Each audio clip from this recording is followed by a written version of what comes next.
So I think we can now, thank you, Karen. I think we can now formally reopen the meeting, and it's a great personal delight to introduce our speaker this evening, a lecture by Nil Palabiyik. Nil is a historian of early modern Europe's intellectual legacy. She holds an MA in English from the University of York, and after she worked in the publishing industry in London and teaching Renaissance literature at an American Studies department in Istanbul, she completed a PhD on early modern printing at the Hellenic Institute of Royal Holloway, University of London. Dr. Palabiyik held fellowships at the Scaliger Institute, Leiden University, and at the Herzog August Bibliothek Wolfenbüttel. She was Humboldt Fellow at LMU Munich and a British postdoctoral fellow at the University of Manchester before joining Queen Mary, London, in 2021. Her original doctoral thesis examined the first Greek books printed in the Ottoman Empire by a monk and scholar who commenced his publishing activity in London in the 1620s. And I had the privilege, and it was a very great privilege, to be an examiner of that thesis. Her articles have been published in various journals, including the Library, PBSA, International Journal of the Classical Tradition, and Lias. Nil's first monograph, Silent Teachers, Turkish Books in Early Modern Europe, is forthcoming with Routledge next year. And her current project investigates the interest of humanist scholars in Ottoman Turkish through readers' marks, annotations, and marginalia in 16th and 17th century books and manuscripts. So I'm really delighted, and thank you so much, Nil, for coming and also changing at the last minute from being in person to being online. We're much obliged to you. And I'm delighted now to ask you to give your lecture, which this evening is entitled The Mad, the Bad, and the Silenced, 3 Tales about Ottoman Learning and Renaissance Book Culture. Thank you. Thank you, James, for this wonderful introduction. It's a great honor for me to give this lecture tonight. And I thank everybody for joining us at this hour of the day. So if everybody can hear me, I'll just start now. Yep. So when we think about early printed books and manuscripts in Europe, we do not necessarily consider Turkish language works. Yet Western European readers cultivated a keen interest in Ottoman culture, literature, history, and language during the 16th and 17th centuries. This engagement manifested itself in the popular eyewitness accounts, travelogues, and proto-novelistic captivity narratives, which began appearing in print. Some of the captivity and travel accounts contained sections purporting to teach Turkish, yet nobody could have been expected to learn the language through such limited and low-quality material. These popular publications were followed by the first scholarly histories of the Ottoman Empire based on Turkish chronicles. Compiled by the German linguist and historian Johannes Lönclavius with the help of language assistants, these hefty volumes quenched the thirst of many scholars who wanted to learn more about Turkey, from its ancient monuments to place names and natural resources.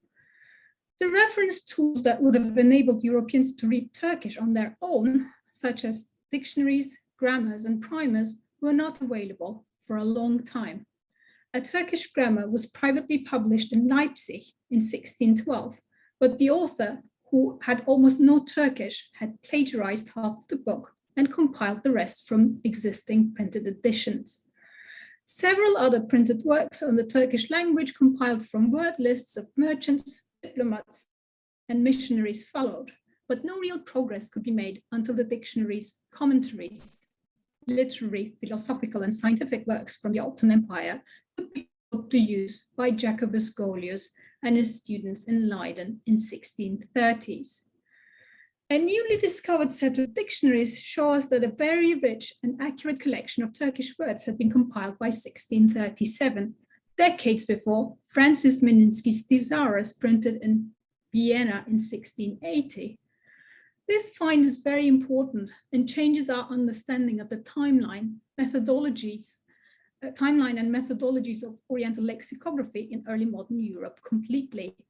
Previously, it was thought Meninsky compiled the first comprehensive Arabic, Persian, Turkish dictionary of the 17th century, and nothing comparable had existed before. We will now, I'll first share my screen. And then continue. Okay. Yes. So we will now explore the world of Turkish books in Renaissance Europe, one publication at a time.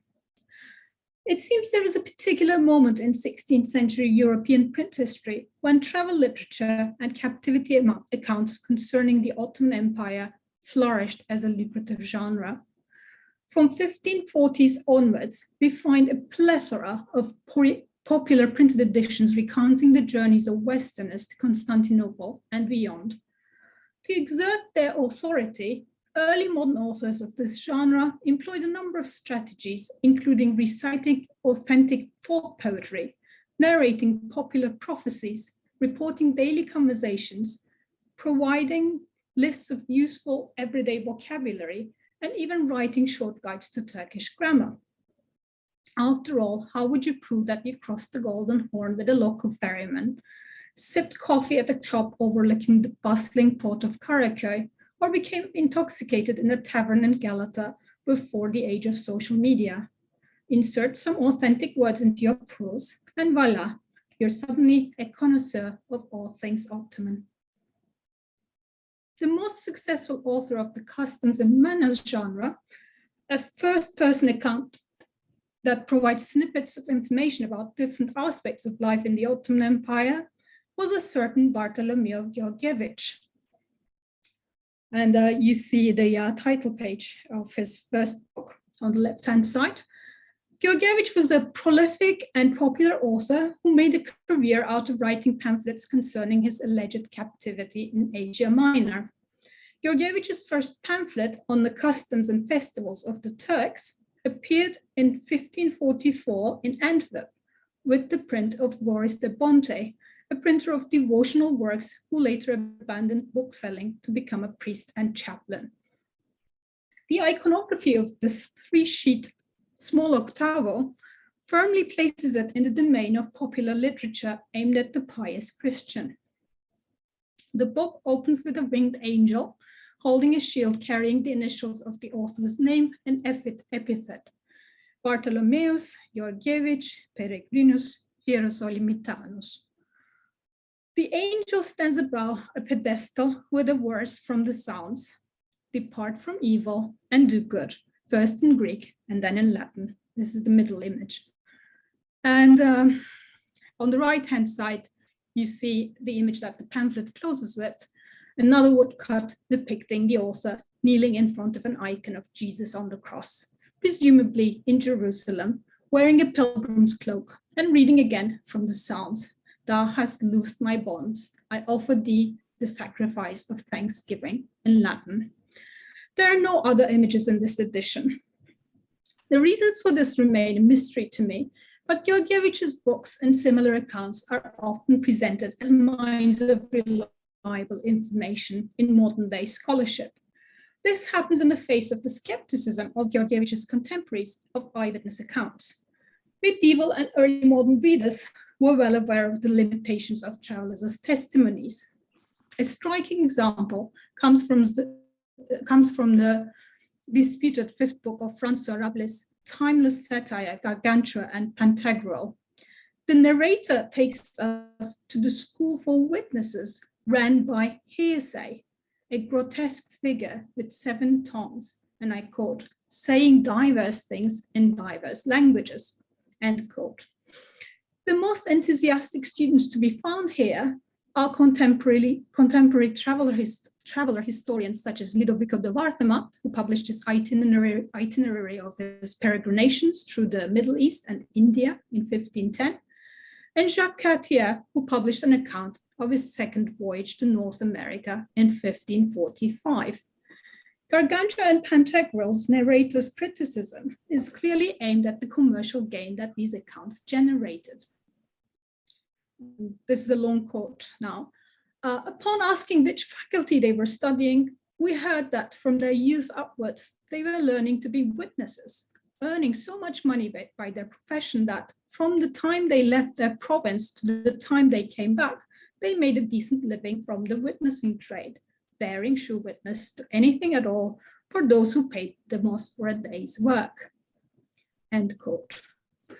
Georgievich found the right conditions for economic success in Antwerp, the publishing capital of Western Europe, where he first began churning out short books designed as diatribes against the Ottomans.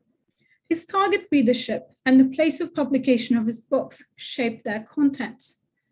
Georgievich's charm lied in his ability to hone the material contained in his pamphlets according to the taste, interests, and opinions of his readers in the Protestant and Catholic domains.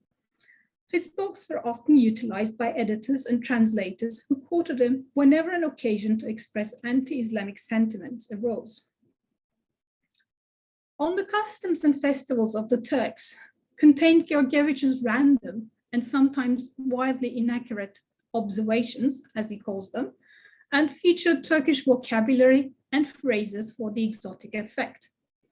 The audio representations of the strange sounds from this unfamiliar country gave his works credit.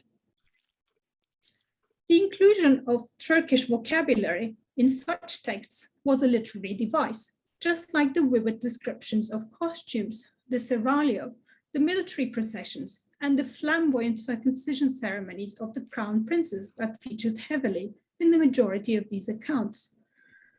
This literary technique was enabled and enhanced by typographic design of the printed page. Foreign-looking words on the page, often heavy-handedly demarcated by the use of italics, bold font, or all caps, as in this case, intended to animate and entertain the readers at home. For instance, Georgievich wrote under the section heading on their education, and it was very difficult to find a passage that wouldn't offend anyone in this book, so I chose this one. So the Scholis Ipsorum, he says, they have establishments termed okumayerleri, reading centers in Turkish, in their language, and their teachers are called hocalar, teachers, the men as well as women. So I'm quoting from the middle page here on the slide. They teach astronomy, philosophy, and the art of poetry. Verses are called beyitler, couplets by them, end quote. Then he quotes 4 lines from a full poem and translates it word by word into Latin. The poem goes, "My woes multiplied 5-fold, 10-fold. I asked for the Creator's help. I left my home, my country behind. However I try, I cannot tame my heart." End quote. The 1544 Antwerp edition also featured a thematically arranged word list and the rather peculiar and stilted dialogue between a Christian merchant and an interrogating Turk. After the success of Georgievich's pamphlets in the book markets of Antwerp and Paris, it collected works containing his exhortation against the Turks, and a book about Christian suffering under the Ottomans appeared in Rome in 1552 under the title, "A Little Book Worthy of Being Read by True Christians that briefly relates various facts about Turks." The printing was undertaken by Antonio Blado, the official printer to the Vatican. With the 2 dedicatory epistles being anonymous, it is difficult to gather how much Georgievich was involved, if at all, with the preparation of this edition. It is significant, though, that the Rome edition contained the Turkish, Arabic, and Slavonic versions of the Lord's Prayer. This was the first time the Turkish version appeared in print. Georgievich presented the prayer in the context of a bizarre exchange he allegedly had with one Dervish Çelebi in Oradea, which is in Romania today. Georgievich relates that while they were stood in front of a church and engaged in a heated disputation about whether Islam or Christianity was the better religion, they saw, and I quote, "dogs entering and soiling the altar cloth." The Muslim man was astonished and asked, "Are stray dogs allowed in Christian temples?" Our narrator was ashamed and he did not know how to justify such negligence. And just like that, the dervish asked Georgievich to teach him the Lord's Prayer, which is translated into Turkish in the following page. After its first publication in Rome, the Turkish Lord's Prayer became a staple in many books about Turkey, authored by Georgievich and others. A similar publication, The Histories of the East, was compiled by the eccentric Frenchman Guillaume Postel, who is often termed the first Orientalist. He was the only scholar who wrote in this genre who actually advocated the learning of Turkish. The Histories of the East, printed in Paris in 1575 in the pocket-sized sextodecimal format, included a 20-page section entitled Instruction on the Words of the Turkish Language. The first 9 pages of the instruction explain basic grammar rules and how personal pronouns and their declinations, articles, nouns, questions, cases, singular and plural nouns, verbs and tenses work in Turkish by drawing comparisons with French, Latin, and Greek. Postel remarked that the Turkish language evolved and developed considerably between his 2 visits to Constantinople, but also since he first began learning it almost 40 years ago. Next comes the Turkish-French-Latin word list that is almost identical to Georgievich's, save for a few improvements. Postel's histories also reprinted the Turkish Lord's Prayer, which you see on the right-hand side on the slide. Postel visited East on 2 occasions. In 1536, he accompanied the French ambassador on a mission to Sultan Süleyman's court. He was to improve his Arabic, learn Turkish, and collect oriental manuscripts for King Francis's library in Fontainebleau. He also took daily instruction in Arabic from a Turkish tutor who, according to Postel, was a secret Christian and became very attached to a student during lectures that involved reading passages from the Quran. The teacher would always focus on verses that praised Jesus Christ, Virgin Mary, John the Baptist, and the evangelists. After this encounter, Postel was determined to have the Bible translated into Turkish. This project never found the support and funding necessary. Postel's memoirs reveal that his scholarly interests and writing were fueled by his political and religious aspirations. He advocated a utopian worldview in which he imagined a mystical version of Christianity to be a unified and universal faith that would be embraced eventually by all human beings. Part of this ideology stipulated the conversion of Muslims to Christianity and gathering the people of the East under the banner of the French king.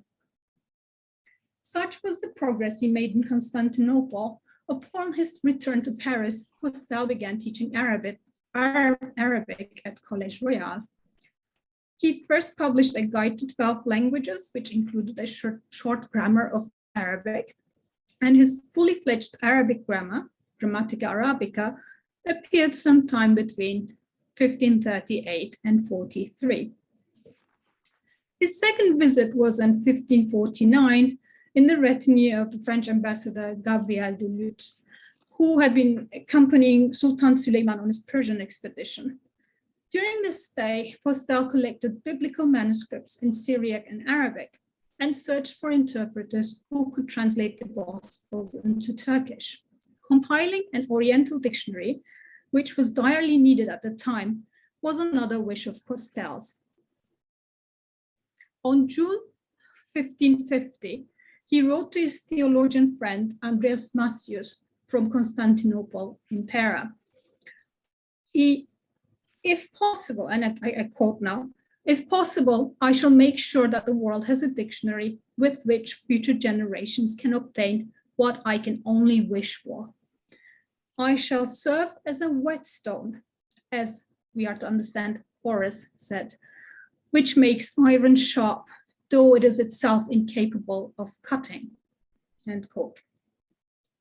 This wonderful Horatian metaphor describes the role Postel played in early modern Orientalism perfectly, as the scholar who set things in motion. Postel advocated learning of Turkish, when a knowledge of it among university professors was rare. One encounter was particularly impactful. In 1562, Guillaume Postel was hiding from the Inquisition for his unorthodox beliefs. In a serendipitous turn of events, he was forced to share board with a young man in a small room on top of Mama Peterson's printing house in Paris. This young man was Joseph Justus Scaliger, who was to become arguably the most celebrated humanist scholar of Northern Europe. This chance encounter with a scholar who had spent extensive periods in the Ottoman Empire and wrote one of the first European grammars of Arabic deeply affected Scaliger. He would reminisce the week he spent with Postel reading and discussing Oriental texts towards the end of his life. On 22nd of March, 1608, he wrote to the French Orientalist Etienne Hubert, and I quote, "We stayed in the same room and I let him have my bed because I thought that I would be able to benefit from seeing him on a daily basis. But after he had lived with me for a week, he was thrown into prison, a man who clearly could not have done any evil since he was mad." End quote. Especially during his time in Leiden, Scaliger collected Turkish calendars, read Turkish poetry, owned Turkish dictionaries. His important work on global calendrical systems, De Emendatione Temporum, made available the Oriental 12-year animal cycle in Turkish to a European readership. Scaliger's private study notes reveal that he studied an ode, a qaside, to Sultan Süleyman by Baki, the most celebrated court poet of the 16th century Turkey. He annotated printed books such as the Annals of the Ottoman Sultans, the title page of which you see on the slide now, and the History of Muslim Turks, compiled from original sources by the German linguist Johannes Lohnclavius. These handsome folio editions were printed in Frankfurt's prestigious Becher House. And here you see the various annotations Scaliger left on his copy, which is now in a Bibliotheca Tiziana in Leiden, a private library. And this copy was not known before I found it in Leiden in 2015. It is very, very strange because there are collectors out there who are looking for annotated books by Scaliger. It's quite big business. But. So Scaliger, as an influential senior scholar, opened up the way for younger generation of Leiden Orientalists, such as Thomas Erpenius and Jacobus Golius, to learn Turkish and study Arabic and Persian through Turkish sources. This new shift in focus from comparative study of Hebrew and Arabic through biblical sources to the use of Ottoman reference works hailed a new era in early modern Oriental studies. Rapid progress only began to be made when bilingual, that is Arabic-Turkish or Persian-Turkish dictionaries, commentaries, and other linguistic tools commonly studied in Ottoman madrasas began to be utilized by European scholars. When Scaliger was studying Turkish in the first decade of the 17th century, there was not a single printed grammar available. And when one finally became available after his death, it left much to be desired. The publication of the Principles of the Turkish Language in 4 books in 1612 was a small and private affair, yet it was cause for scandal. The author, German linguist, historian, and poet laureate Hieronymus Megiser, who self-published the volume in Leipzig, was not only lacking in morals, but also in his knowledge of the language. This book was not written by Megiser, as the title page suggests, but only partly compiled by him. The Principles strikes one as a composite work, the work of more than one person with parts of varying quality. Books 1 and 2, which teach the alphabet and the nouns, pronouns and verbs, are similar in content, scope, and reliability to the Arabic grammars produced in Europe around the same time, such as those published by Erpenius and Peter Kisten, who published half of Megiser's book with his Arabic type in Breslau, by the way. Megiser falsely claimed the authorship of these two authentic books. Books 3 and 4, on the other hand, fit the bill as works compiled by someone who did not necessarily know Turkish. The contents of these two books align with Megiser's two professional interests, paramyology and lexicology, and contain material he mostly recycled from previous publications, including Georgievich's books. The physical evidence from the printed edition supports this divide. The individual title pages of books 3 and 4 carry Megiser's name, while the title pages of the first two books do not. The quality of the contents of books 3 and 4 leave much to be desired. Megiser's collection of Turkish proverbs is full of mistakes and nonsensical sentences. The bilingual dictionary also has an unusual number of misleading entries and spelling errors. In fact, these mistakes were already documented and corrected by Johann Melchior Mader, a young Oriental scholar just after Megiser's death in 1619. We know from Mader's album Amicorum that Mader had met Megiser in Linz in 1618. In the same year, Mader also gave an oration on the importance of Arabic, in which Megiser is mentioned in a positive light. But in 1620, when Mader acquired a rare copy of Megiser's Principles with a dedication to his benefactor, Hector von Arnau, he entered his bad books. Mader quickly mustered the courage to expose him. He was bitter enough to begin a fully fledged smear campaign against the late Megiser in print, branding him a fraud who knew no Turkish and who published a grammar written by someone else and passed it as his own. Mader's unique copy demonstrates a contemporary reader's extremely negative reaction to this publication. The copy was first mentioned by Paul Corey of Mag's Books, London, to Alistair Hamilton, who passed the inquiry on to me. And I was kindly invited to the shop to examine the copy in the summer of 2015. This volume has since traveled to Vienna and was finally bought by Princeton University Library 2 years ago. As you shall see on the left-hand side, an angry Mader crossed out the autore in the title page of his copy and replaced it with de scriptore. On the bifolium insert, the next two pages, with the dedication to Arnau, Mader wrote, and I quote the handwritten note on the right-hand side page, "In the rest of the copies, other than this, and the ones Megiser sent to Lord Hector von Arnau, this dedication is omitted. Therefore, it seems as if he is the author of the work, whereas he's only the editor. In fact, the Lord of Arnau wrote and distributed the work in Constantinople, and Megiser brought it forth as its author, although he was not," end quote. And there's truth in Mader's claims. In the 57 copies of the Principles I inspected physically in person, including the copies in London, Oxford, Paris, Ghent, Leiden, and Munich, or through correspondence with librarians around the globe, I have not come across another copy that carries this dedication to von Arnau.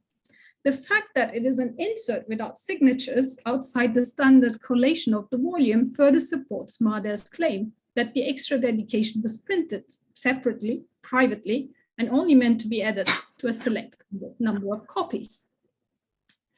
Mader repeated his accusations against Megiser next year in print, buried in a book on horses entitled Equestrianism, that is the art of horse riding.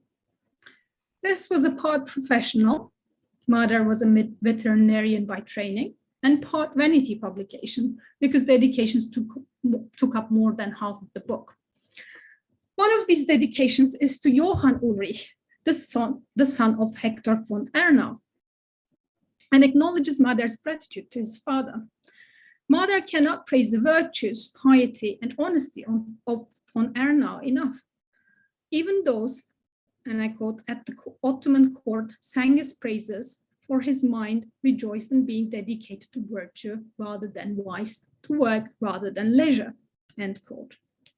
Mader then goes on to explain, once again, how Megiser falsely claimed to be the author of the first printed grammar of Turkish, and how he is going to revise this work.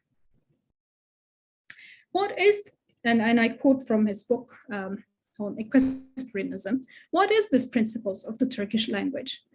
Megiser, this would-be author, published it 8 years ago, but it is full of errors because he does not know the language. We shall revise them, add Turkish, Persian, and Arabic dainties, and publish them soon in corrected form, end quote. Clearly, Mader's interleaved copy was the revised edition of the principles that he was preparing for publication, yet it was never published. Mader is likely to have died before he could send this manuscript to print during 30 Years' War. So far, we have seen a Georgievich who turned his likely fictitious captivity into a writing career. He was an opportunist who churned out pamphlet after pamphlet about all things Ottoman, whether it was a critique of the taxation of non-Muslims, a call to arms against marching Turkish armies, or a book bringing together tidbits about daily life in the empire. A madman, Postel, who wanted to translate the Gospels into Turkish in order to convert the whole Muslim world into his universal version of Catholicism. He visited Constantinople twice, read the Quran with a Turkish tutor, brought back many manuscripts with him, but never mastered Turkish. He wanted to serve as a whetstone in influencing others and leaving a legacy. This he achieved in the way he inspired Scaliger. Scaliger promoted a new and at the time revolutionary approach to the study of Arabic and Persian through Turkish sources. The Ottoman histories Scaliger so intently studied were based on Turkish chronicles that enjoyed a wide circulation in the empire. The author, Clavius, however, was not fluent enough in Turkish to read original sources himself. But this was nothing compared to Megiser, whose name is associated with the first printed grammar of Turkish. Megiser had plagiarized another man's work and published it as his own with additional material from other printed sources. If you're thinking Turkish language publishing in early modern Europe was a series of mishaps, you're not incorrect. Now we will look at the last part in a chain of unfortunate events and see how one of the most influential Oriental dictionaries of the 17th century was buried in obscurity because its author today is remembered, if at all, as a cantankerous polemicist of mediocre medical treatises. In 2017, I was Humboldt Fellow at LMU Munich. A stone throws away was the Bavarian State Library from my office. And there lied two unassuming volumes that have never been called from the stacks since the 19th century. The first of the hefty volumes is a Turkish-Persian Latin dictionary, and the second is a Turkish-Latin dictionary, both compiled by one Anton Deusing, while he was a medical student in Leiden, and lived like other promising young men with his teacher Jacobus Golius, the celebrated professor of Oriental languages and mathematics at the University of Leiden.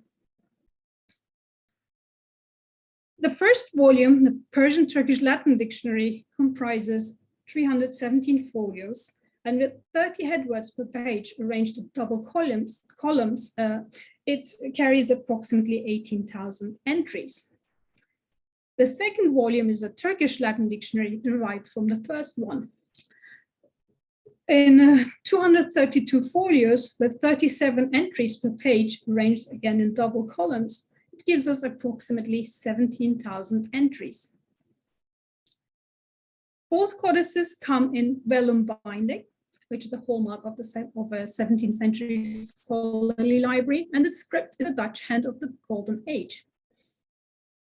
And then I had to date, obviously, these manuscripts, and I tried to find some paper evidence and watermark evidence, of course, and each volume carries a single watermark throughout, which tells me that a ream of paper was earmarked for this task of writing a good copy of these dictionaries, and paper was in abundance in this location. So the Persian-Turkish dictionary has a watermark depicting a crozier with a cross, which was used in Holland in the first half of the 17th century, and it is recorded in Hebrew. And the Turkish dictionary has a watermark depicting a crown shield with a fleur-de-lis. There's a counter mark with the letters N and A, and the paper is datable to 1637 and comes from Wendelin Wihel's mill in the Strasbourg area.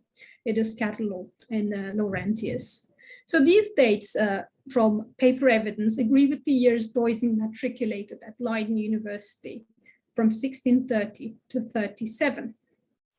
But who is this Deusing, you might ask? Well, at first I didn't know either. His name is today never mentioned among the Orientalists of the 17th century. Moreover, secondary literature presents him in a very negative light. And the source of this can be traced back to one Jelle Banga, who wrote the history of medicine and its practitioners in the Netherlands in Dutch in 1868. The first biography of Deusing in a vernacular language, Banga's biased account became blueprint for later scholarship. Having read Galen and Hippocrates not with historical interest, but as textbooks in his youth, Banga applied himself at the ripe age of 82 to scouring hundreds of early modern medical treatises derived from classical Greek and medieval Islamic sources. I cannot comment on whether Banga desperately needed a recondite hobby to fill the long afternoons of his retirement days, or reading these obscure treatises filled his heart with a sense of nostalgia for the dying art of classical medicine, but he was likely the last person to have read Deusing's abundant output, especially the medical treatises the Groningen professor quickly churned out whenever a colleague developed an interest in theory or conducted a new experiment. It is clear that Banga's disdainful view of Deusing's personality, writing style, and medical opinions has single-handedly set the tone for later publications. But I soon came to understand that the secondary sources do little justice to Deusing, the Orientalist, and to appreciate him in his intellectual milieu, we need to go back to the accounts of his contemporaries. Testimonies by his Leiden teachers and friends and Groningen colleagues describe a very different man, a diligent scholar who, in addition to his formal training in medicine, philosophy, and Arabic, devoted many leisure hours to learning Turkish and Persian. Deusing was very fortunate to be in Leiden in 1630s, in one of the leading centers for scholarship during the formative period of Oriental studies in Western Europe. He was esteemed by his teacher Golius, who happily received him into his household and gave him free access to his rich personal library, collecting during his stays in Aleppo and Constantinople in 1626 to 29. Deusing was commended by Louis de Deux, whose Rudimenta Linguae Persicae, the first printed grammar of Persian, would have had no substance without Deusing's input. Deusing's complete published and unpublished works are listed at the end of the printed text of his funeral oration delivered by a theologian colleague in Groningen on 5th of February 1666. According to this list, Deusing authored over 40 treatises and 14 essays on medicine and chemistry. He authored or edited, sometime anonymously, several momentous works on Oriental languages, including a Latin translation of Avicenna's poem on medicine from its Arabic original, which was printed in Groningen in 1649 with a dedication to Golius, an edition of a Judeo-Persian translation of the Pentateuch, which was printed in Constantinople in the 16th century, and Deusing transliterated the Hebrew into Arabic script and vocalized the Persian for beginners, and the expanded edition of Thomas Arpinius's Grammatica Arabica, the most influential Arabic grammar of the century. Through an extensive search, I was able to unearth a near full collection of his autograph works, today dispersed to different libraries, including Groningen, where he spent most of his career as a medical doctor, and some of his manuscripts found their way to Göttingen in Munich through later acquisitions. The entries in the dictionary indicate that a comprehensive Persian-Turkish Latin dictionary compiled in Europe in the 17th century depended heavily on the works of Ottoman lexicographers. And this cryptic list that you see on the slide gives us these source texts that Deusing employed. We'll quickly go through them. Then the first item on the list, M for Merilla, is a short Persian Dutch Latin word list compiled by the Leiden professor Paulus Merilla, and it is now lost. We only know about it through Deusing's dictionary. Merilla, along with Franciscus Raphaelengus the Elder and Scaliger, was one of the first scholars to develop the linguistic theory, which investigated the grammatical and etymological ties between Persian and the Germanic languages. The second item on the list, D for Danistan, is identifiable as the Tuhfetul Hadiye, a Persian Turkish dictionary, often referred to as Danistan, to know in Persian, because this was the first entry of this dictionary. And the third item on the list, Leyer, is a minor glossary compiled by Willem Leyer, a merchant of the Danish East India Company. It is now lost. The fourth item on the list, TP for Tractatus Philosophicus, is a cosmological work entitled Jami Getunuma, Mirror Revealing the World, written by the 15th century Qadi and philosopher Hussein Maibudi in Shiraz in 1492.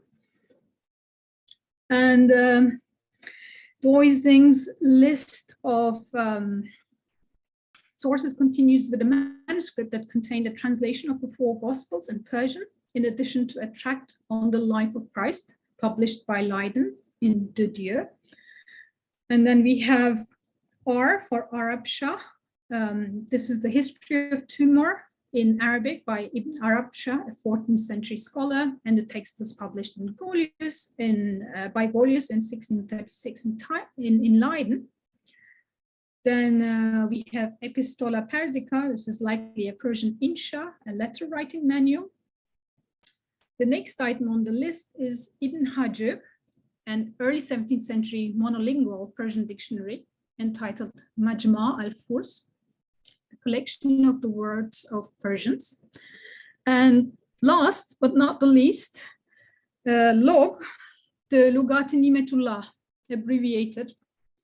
The Log here is a Persian Turkish dictionary written by Nimetullah of Sofia, who died in 1561.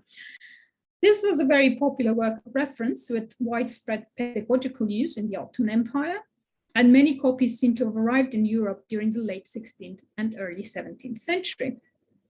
This rich reference tool, which comprised over 16,000 words in its fuller recensions, was used as a source text for many famous Oriental dictionaries produced in Europe, including Golius's Persian and Turkish lexica and Meninsky's Thesaurus.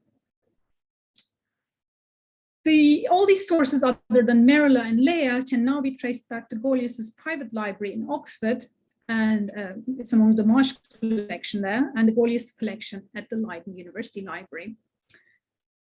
A look at one random entry, which we will do now, at Sitare, it's a noun meaning star in Persian, from Deusing's dictionary, and the comparison of it with other dictionaries reveals a lot about Deusing's methodology, which consisted of translating Turkish explications word by word into Latin, and also tells us a lot about his influence on other better-known Oriental dictionaries of the 17th century, such as those by Golius and Meninsky.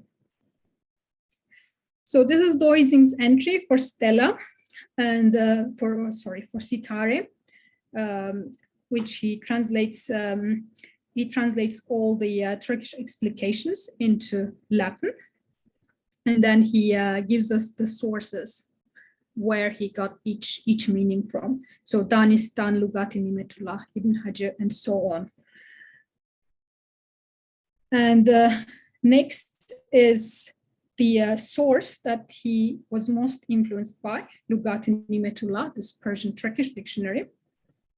And it has this long description, which he translates as a curtain or covering with needlepoint decorations or colored images of flowers. And that comes from the Leiden copy of the Lugati Nimetullah.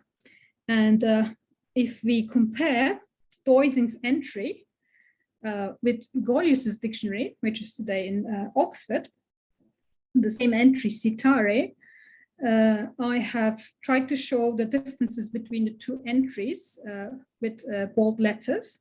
And you will realize that actually Deusing's entry, which is earlier, is longer and more comprehensive than his teacher Golius's.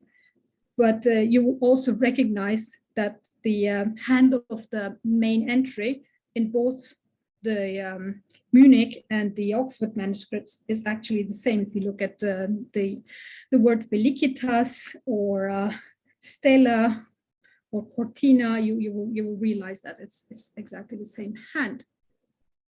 And then Golius's Persian dictionary was printed as part of Edmund Castell's Lexicon Heptaglotton in 1669 in London, this huge dictionary. And the Persian part was prepared from a manuscript that was sent by Golius to London. And it was edited by William Seaman, who tried to translate the New Testament into Turkish, and he produced a very, very poor translation, but I will not talk about that. But as you can see, this entry, which was printed as Golius's dictionary, is actually very similar to that of Deusing, and there was not much progress between 1630s and 1670 when this was published. And then I mentioned this Thesaurus of Meninsky, which has so far been accepted as the most comprehensive dictionary of Oriental languages in the 17th century, which was printed in Vienna in 1680. And when we go to the entry for citare, we again see almost an identical entry to that of Deusing, with a few Italian explications added by Meninsky. So to conclude, although unpublished and forgotten in the archives, Deusing's dictionaries were highly influential and formed the basis of the most accomplished Oriental lexica of the century. And it was only his name that was never associated with Oriental learning in early modern Europe. So from the old word in Turkish appearing in cheap prints about travel or captivity in the Ottoman Empire, to the most comprehensive reference tools for Turkish learning in early modern Europe, this is the checkered history of Turkish language publishing. I was only able to share several sketches in this lecture, but I hope that you will leave this evening with an impression of what kind of print publications and manuscripts pertaining to the Ottoman Empire circulated in Europe in this period. Thank you. Neil, thank you so much. We have certainly left with an impression. And thank you so much for sharing as a member of our society yourself this astonishing and really intriguing research. With so many extraordinary texts, I was thinking as I was listening to you, or rather as I was staring at the screen, one thing that I shall miss from our online encounters is being able to sort of almost press my nose against the screen in order to look in great detail at the wonderful images that you had there. Thank you. Some extent lone scholars, perhaps in a fragile network, dedicated scholars, eccentrics. I loved your words, a cantankerous mediocrity at one point, and then a return at the end to triumphant accomplishment. Can I open it up for questions?